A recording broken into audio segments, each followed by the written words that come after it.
여러분, 인생이 쉬운가요? 어려운가요? 저는 참 인생이 고단했습니다. 쉬워 본 적이 없습니다. 여러분, 사실 제 이야기는 여러분들의 이야기이기도 하지 않습니까? 아플 수도 없고 다칠 수도 없고, 정말 힘겹게 내 힘으로 내야만 했었던 그런 인생들 아니셨습니까? 참 지금도 나 늘 고달프다 싶은 분들이 있으실 거예요. 막막하기도 하고, 인생을 내가 함부로 막 살아서 생긴 불행이라고 한다면 내가 뭐 감수해야 하지만, 그래도 성실하게 살아온 것뿐인데, 다른 사람 가슴 아프게 한 적, 손에 끼친 적 없이 그래도 내가 착실하게 살아온 것뿐인데, 인생이 이런 어려움을 겪을 때 갖는 이 황망함, 억울함, 이런 것이 우리의 인생과 삶 속에 있습니다. 오늘 말씀에 나눌 사람이 여호사밧 왕인데 참 착한 왕이에요. 또 어려움을 겪습니다. 보통 이스라엘의 3대 선왕 그러면 다윗 왕, 히스기야 왕, 그리고 한 명이 여호사밧 왕. 고대 이스라엘은 남과 북으로 두 나라가 둘로 딱 나누어져 있습니다. 그런데 북이스라엘에는 아합 왕, 참 나쁜 왕, 그리고 그 부인은 더 사악해요. 누구죠? 이세벨이 다스리고 있었습니다. 근데 그때 당시 남쪽 유다 왕은 반대예요. 참 신실해요. 하나님 잘 섬겨요. 여호사밧 왕입니다. 근데 여호사밧 왕이 딱 하나 실수를 하는데 뭐냐면, 북이스라엘 아합 왕과 사돈을 맺어요. 이세벨이 낳은 딸을 여호람 왕자의 아내, 자기 며느리로 맞이합니다. 아마도 여호사밧은 나중에 자기 아들이 왕이 되어지면 그 북이스라엘과 어떻게 좀 합쳐지는 그런 통일왕국을 이루었으면 좋겠다, 이런 뜻에서 정략 결혼을 시켰을 거예요. 근데 여호사밧이 자식을 결혼시킨 지 한 2년쯤 뒤에 사돈인 아합 왕을 찾아갑니다. 근데 이 아합 왕이 한 가지 제안을 하는데, 우리 두 나라가 합쳐서 여기 아람 나라를 치자는 거예요. 여호사밧 왕은 참 착한 사람이에요. 누구 말을 잘 거절하지 못합니다. 역대하 18장 3절에 보면, 내 생각이 바로 임금님의 생각이고 내가 통솔하는 군대가 곧 임금님의 군대입니다. 우리는 임금님과 함께 싸우러 나가겠습니다. 근데 단 여호사밧이 하나님을 잘 섬기는 왕이니까, 그러나 우리가 싸우러 가야 할지 말아야 할지 여호와 하나님의 뜻을 물어보는 것이 좋겠습니다. 이 아합 왕이 깔깔 웃으면서, 아니, 전쟁에 나가 싸워 이기면 되는 거지 뭐 물어볼 필요가 뭐 있겠습니까? 우리 두 나라가 힘을 합치면 뭐 아람 군대 확실하게 이길 텐데 그냥 갑시다. 아닙니다. 전쟁을 이기게 하시는 분은 여호와 하나님이시니 물어보아야 합니다. 그래서 이제 아합 왕이 북이스라엘에 있는 400명 선지자들을 불러 모아서 하나님께 기도한 예언의 결과를 받게 합니다. 그런데 400명이 다 뭐라고 얘기하냐면, 나가서 싸우면 승리합니다, 나가시랍니다, 그렇게 이야기하는데, 이 사람들이 하나님에게 충성하는 선지자들이 아니라 권력 앞에 충성하는, 이게 못된 분들이에요. 여호사밧 왕이 마음에 놓이지 않아요. 사돈, 이 사람들 말고 다른 선지자는 또 없습니까? 그랬더니 있기는 한데 늘 자기 속 뒤집어 놓는 한 선지자가 있다는 거예요. 그 사람도 듣고 싶습니다. 그 선지자 이름이 미가야입니다. 미가야가 왕에게 왔을 때 물어요. 전쟁을 해야 될지 말아야 될지 너 기도해보고 좀 대답 좀 해달라. 기도해보더니, 아합왕이 전쟁터에 나가시면 반드시 죽습니다, 그렇게 기가 막혀요. 합치면 뭐 별거 아닌데, 세 발의 피인데 저놈 저렇게 말할 줄 알았어. 내가 전쟁터 나갔다가 돌아오면 반드시 너부터 죽이겠다, 살아서 돌아오면 이놈 가두어라. 미가야 선지자는 옥에 갇히고 아합 왕과 여호사밧 왕은 전쟁터로 함께 나갑니다. 근데 전쟁터 나가는 아합 왕이 마음이 찝찝해요. 이 미가야 선지자가 했던 말이 걸려요, 안 걸려요? 걸려요. 아유, 그놈은 뭐 나한테 좋은 말을 일부러라도 안 해. 일부러라도. 저건 뭐 일부러라도 나쁜 말 할 놈 그냥 지워버리려고 하는데도 마음에 찝찝해. 잘못되면 어떡하나. 그래가지고서 뭐라고 얘기했냐면, 나는 평상복 입고 군대 대열 속에 들어가겠습니다. 여호사밧 왕은 왕복을 입고 그리고 출전하십시오. 알았다고. 그렇게 하겠다고. 그러면서 이제 출전을 하는데, 이 아람 왕은 군대들이 작전 회의를 하면서 우리 아합 왕만 잡자 그런 거야. 아합 왕만. 다른 거 하지 말고 모든 전력을 다 아합 왕 잡는데, 전쟁터에 딱 나갔는데 서로 공격이 시작되어지고 그 아람 군대가 왕에게만 집중해. 그래서 여호사밧 왕을 잡아요. 자꾸 죽이려고 보니까 왕복을 입었는데 아합 왕이 아닌 거예요. 그래서 그냥 살려줘요. 그 아합 왕 어디 있어, 이 인간.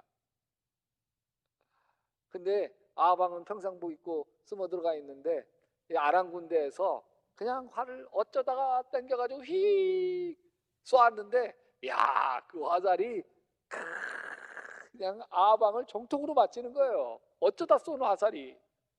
그 자리에서 죽어요. 여호사밧 왕은 혼비백산 해가지고서 돌아왔는데, 와, 유다로 돌아오자마자 저 아람 연합군들이 오히려 그 여기 남유다를 막 대군을 이끌고 와서 공격을 볼때처럼 몰려와가지고 이제는 막 입이 바싹바싹 다 들어갑니다. 도망칠 수도 없고 그렇다고 싸워 이길 승산도 없습니다. 이때 여호사밧이 하나님께 엎드려 기도합니다. 역대하 20장 6절 이하. 하나님은 하늘에 계시는 하나님이 아니십니까? 세계 만민의 모든 나라를 다스리는 분이 아니십니까? 권세와 능력이 주님께 있으니 아무도 주님께 맞설 사람이 없습니다.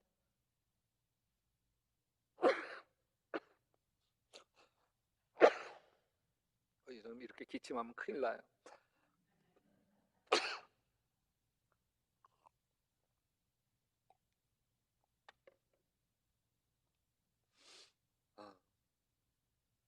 우리를 치러 온 저 큰 대군을 대적할 능력이 우리에게는 없고 어찌할 바를 알지 못하. 이렇게 주님만 바라보고 있을 뿐입니다. 인생에 싸우는 것도 불가능하고 도망치는 것도 불가능할 때 우리에게 남아있는 유일한 한 가지가 있는데, 그게 기도하는 것. 여기서 이렇게 주님만 바라보고 있을 뿐입니다. 참 이 말은 이제 주님밖에 없습니다. 참 아름다운 말, 근사해 보이는 말처럼 보입니다. 근데 참 이건 굉장히 절망적인 거예요.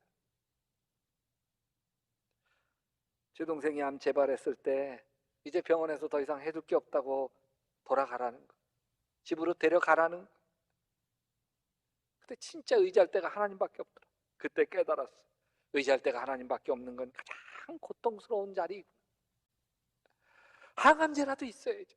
방사선 치료라도 좀 받을 수 있어야죠. 아니면 아직 임상실험 중인 신약이라도 의지할 수 있어야 되는 거 아닙니까? 그때가 희망이 있을 때예요.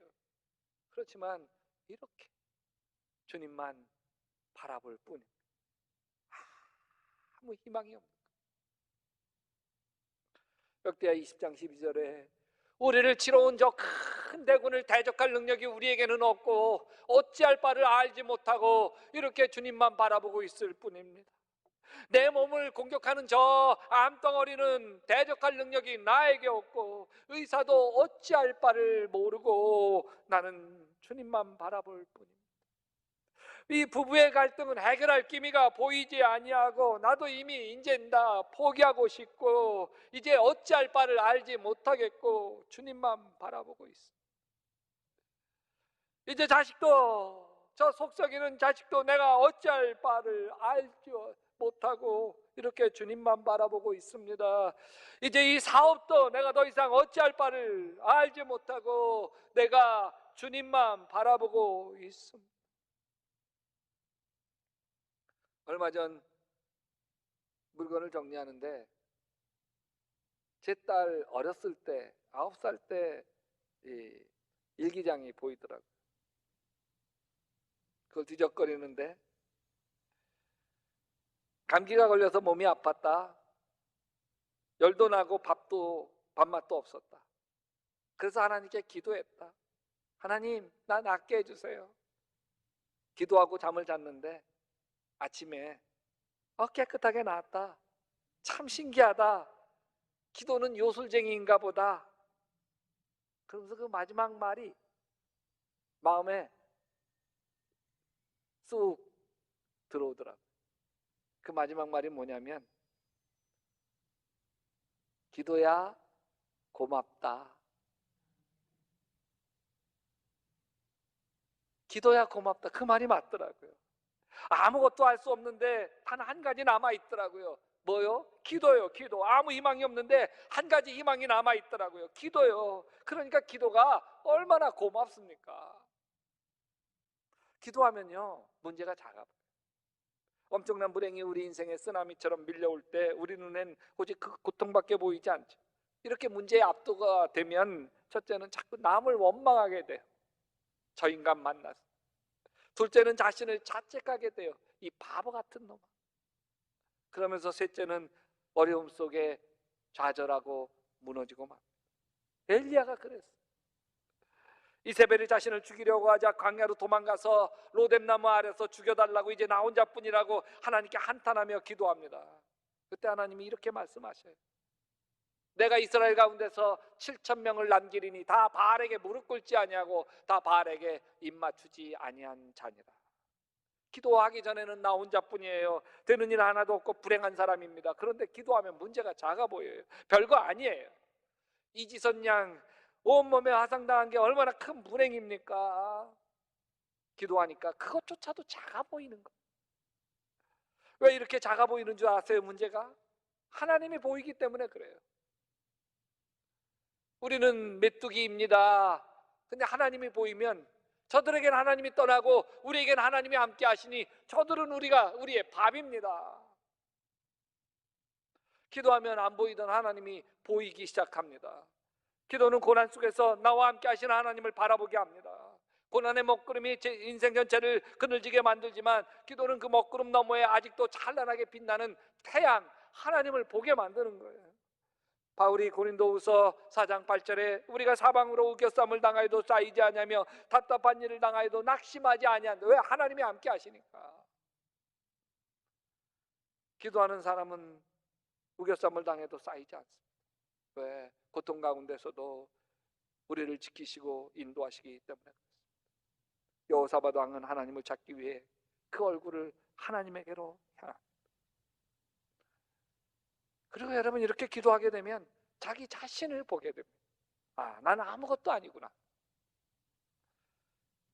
내가 문제였구나. 내 인생 저 인간 만나서 내 삶이 이렇게 사나워지고 이게 도대체 뭔가 싶은데 기도하게 되면 내가 문제구나.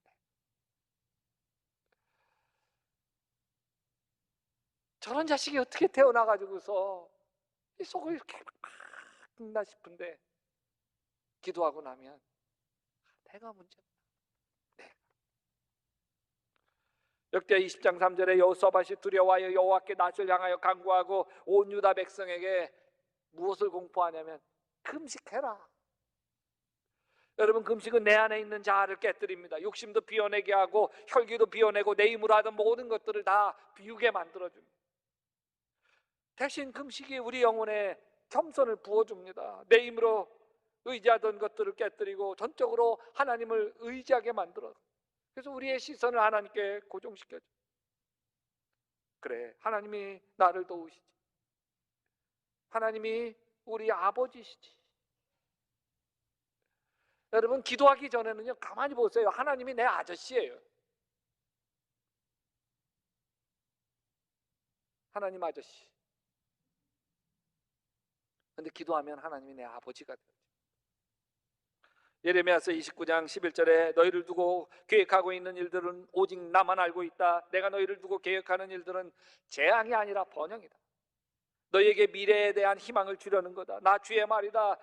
너희가 나를 부르고 나에게 와서 기도하면 내가 너희의 호소를 들어주겠다. 너희가 나를 찾으면 나를 만날 것이다. 너희가 온 마음으로 나를 찾기만 하면 내가 너희를 만나주겠다. 나 주의 말이다. 여러분, 기도는 하나님이 우리 하나하나를 얼마나 애지중지하시고 함께 하시고 도우시는지를 만나게 하는 게 기도입니다. 이사야서 41장 10절에 두려워하지 말라, 내가 너와 함께 함이니라. 놀라지 말라, 난 내 하나님이 됨이니라. 내가 너를 굳세게 하리라. 참으로 너를 도와주리라. 참으로 나의 의로운 오른손으로 너를 붙들리라. 너를 어떻게 하리라? 붙들리라. 이렇게 합시다. 너를 꽉 붙들리라. 함께 시작. 너를 꽉 붙들리라. 여러분, 시편 121편 5절에는 여호와는 너를 지키시는 이시라.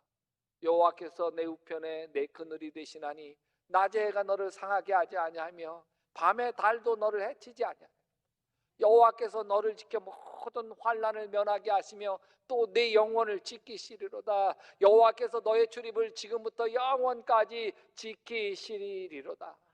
주님은 우리를 지키시는 분입니다. 여러분, 성경은 우리에게 하나님이 보내주신 연애 편지인 거예요. 내가 너를 사랑한다. 내가 너를 도우리라. 내가 너를 고쳐주리라. 내가 너를 회복시켜주리라. 내가 너와 함께 하리라. 영원토록 너를 떠나지 않으리라. 여호사밧 왕이 하나님께 엎드립니다. 온 백성 금식시키며 하나님께 매달립니다. 그때 하나님이 여호사밧에게 너는 이 큰 무리로 말미암아 두려워하거나 놀라지 말라. 이 전쟁은 너에게 속한 것이 아니요 하나님께 속한 것이다. 모든 게 다 하나님의 손안에 있다는 거예요. 이 전쟁은 하나님 속한 것이라. 하나님이 개입하시고 하나님이 책임지신다는 거예요. 인전에 마가다락방 기도원이 있습니다. 90년도 처음 개척교회를 준비하면서 제가 가서 3일 금식 기도를 올려드렸고 그 뒤로 종종 마가다락방 가서 기도했습니다. 근데 신기한 일이 일어났어요. 그때 공장 생활을 하다가 다친 허리병이 있는데 7년 된 허리병이 깨끗하게 나았어요. 근데 그때 기도원 뒷산에 올라가 기도하는데 어떤 남자가 통곡하면서 기도하는 거예요. 목이 쉬도록 몸부림치며 기도하더라고요. 기도원 사찰이 제게 슬쩍 귀뜸해지더라고요. 저분이 기도원 원장 박정훈 목사님 아들이시라. 이 아들은 사실 하나님 떠났던 아들입니다. 의대를 졸업하고 서울과 안양에서 피부과를 개업해서 돈 잘 버는 의사였습니다. 세상은 성공한 이 아들에게는 신나는 잔치판이었습니다. 골프도 얼마나 잘 치는지 싱글 수준을 넘어서 프로 선수급이었습니다. 그러나 부인과 갈등이 심해지면서 급기야 이혼하게 됩니다. 가정이 파괴되면서 마음에 깊은 절망감이 밀려오기 시작했고 매일 잠을 잘 이루지 못하더니 어느 날 갑자기 심장마비가 돼요. 갑자기 실려가서 간신히 살아났어요. 결국 병원 문 닫고 1년 동안 투병 생활을 해야만 했어요. 90년 어느 날, 아마도 그때 제가 개척교회 준비하면서 3일 금식하고 있던 그 어느 날 인천 마가의 다락방 기도원에 이 아들이 하나님 아버지에게 신세한탄 하러 갔어요. 자신의 처지가 처량했어요. 의대 나오고 의사에다가 돈 잘 벌고 놀기 좋아하고 인생 다 내 세상이었는데 하루아침에 곤두박질 되어진 거예요. 그죠? 아내와 이혼하고 자식과는 이별하고 몸은 심장병에 인생 벼랑 끝에 서 있는 거예요. 조용히 눈을 감았어요. 아주 잠깐이요. 예수님이 다가오시더니 이 아들의 가슴을 이렇게 가르고 심장을 어루만져 주시더니 다시 꼬매 주시더라는 거예요. 그러더니 자신의 목에다가 십자가를 이렇게 걸어주고 가시더라고요. 잠깐이요. 깜짝 놀라 눈을 떴어요. 근데 신기한 일이 일어났어요. 1분에 200번 300번 뛰다시피 한 그 심장이 달라졌어요. 겨울 기도원 뒷산에 올라가서 아무리 소리질러 기도해도 심장이 멀쩡한 거예요. 멀쩡한 거예요. 아니 자기처럼 하나님 없다 부인하고 세상 좋아 마음대로 살았던 나를 하나님 아버지가 잊지 않고 찾아오신 거예요. 갑자기 회개가 밀려오기 시작을 했는데 막 토하면서 뭔가 다 토하면서 속에서 쓴물 다 올라올 때까지 울고불고 회개. 하나님, 내가 잘못했다. 기도가 다 끝나고 보니까 자기 앞에 토한 게 막 술 먹고 울락 오바이트한 것처럼 토한 게 잔뜩 있다. 그거를 땅에 이렇게 묻으면서 다짐합니다. 이제 의사 박보영 여기에 묻습니다. 하나님, 저를 쓰시려고 여기 이 변환 끝까지 오게 하셨군요. 제가 이제는 주님의 길을 걸어가겠습니다. 그래서 91년도에 신학교에 입학합니다. 자기가 가지고 있던 전 재산 30억을 교회와 신학교에 기증하고 신학교 졸업하고 안성 시온성교회를 개척했습니다. 개척했는데 잘 안 되는, 하루 종일 전도하며 다녀도 열매가 없어요. 부인도 없이 혼자 개척교회 하니까 쉽지 않았어요. 1997년 어느 겨울밤 개척교회 예배당에서 밤 1시까지 기도하고 새벽 1시까지 기도하고 기도 끝내고 11평 작은 아파트 현관문을 여는데 3인조 강도가 이 목사님에게 칼을 들이대고 배에다가 옆구리에다가 칼을 들이대는 거예요. 근데 이상해. 마음이 평안해지는 거예요. 어차피 이렇게 고단한 인생인데 그냥 이렇게 하나님 앞에 갔으면 좋겠더래. 그래서 여러분, 칼 들고 있는 고마워요. 제발 나를 좀 찔러주세요. 그래서 내가 그냥 여기서 여러분 손에 천국 갔으면 좋겠어. 나도 인생 너무 힘겨워요. 고마워요. 근데 뭐 이런 사람이 다 있어요? 강도들이 칼을 내려놓고 이분에게 무릎을 꿇었어. 누가 한 거예요? 하나님이 하신. 근데 이 목사님이 뭐라고 간증하냐면, 그렇게 아무리 길거리 다니며 전도해도 교인 하나 안 생겼는데 이 칼 들이대던 이 강도 3명이 저희 안성 시온성 교회 첫 교인이었대. 그때처럼 감격스러운 때가 없었다는 거예요. 하나님이 일하신 거죠. 역대하 20장 17절에 이 전쟁에는 너희가 싸울 것이 없나니 대열을 이루고 서서 너희와 함께한 여호와가 구원하는 것을 보아라. 유다와 예루살렘아, 너희는 두려워하지 말며 놀라지 말고 내일 그들을 맞서 나가라. 여호와가 너희와 함께 하리라. 여러분, 이 전쟁에는 너희가 싸울 것이 없나니, 우리가 인생을 사는데 인생이 전쟁터인 거예요. 그건 분명해요.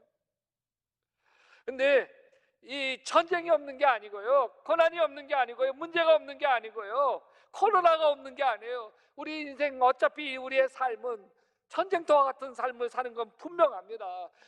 질병과 힘겹게 싸우는 분들도 있고 가난에 눌려 싸우는 분들도 있고 여러 가지 시련과 역경, 어려움 속에 눌린 사람들 있어요.